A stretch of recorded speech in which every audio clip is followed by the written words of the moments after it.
يا أيها الذين آمنوا صلوا عليه وسلموا تسليما.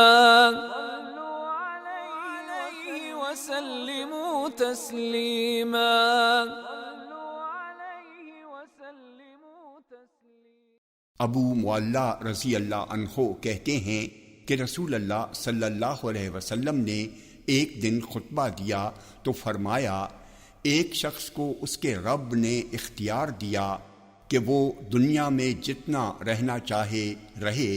اور جتنا کھانا چاہے کھا لے یا اپنے رب سے ملنے کو ترجیح دے، تو اس نے اپنے رب سے ملنے کو پسند کیا۔ وہ کہتے ہیں یہ سن کر ابو بکر رضی اللہ عنہ رو پڑے تو صحابہ نے کہا، کیا تمہیں اس بوڑھے کے رونے پر تعجب نہیں ہوتا جب رسول اللہ صلی اللہ علیہ وسلم نے ایک نیک بندے کا ذکر کیا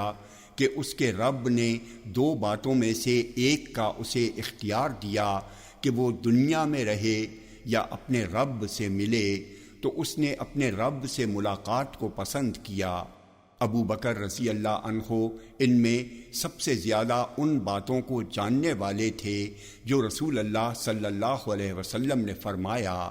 رسول اللہ صلی اللہ علیہ وسلم کی بات سن کر ابو بکر رضی اللہ عنہ نے کہا، بلکہ ہم اپنے باپ دادا، اپنے مال سب کو آپ پر قربان کر دیں گے۔ تو رسول اللہ صلی اللہ علیہ وسلم نے فرمایا،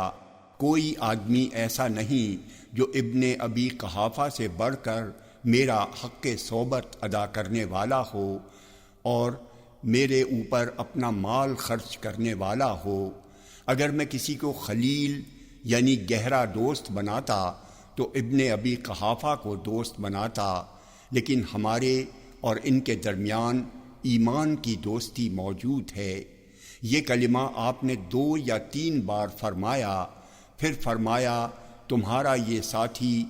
یعنی خود اللہ کا خلیل ہے۔ جامع tirmizi حدیث نمبر 3659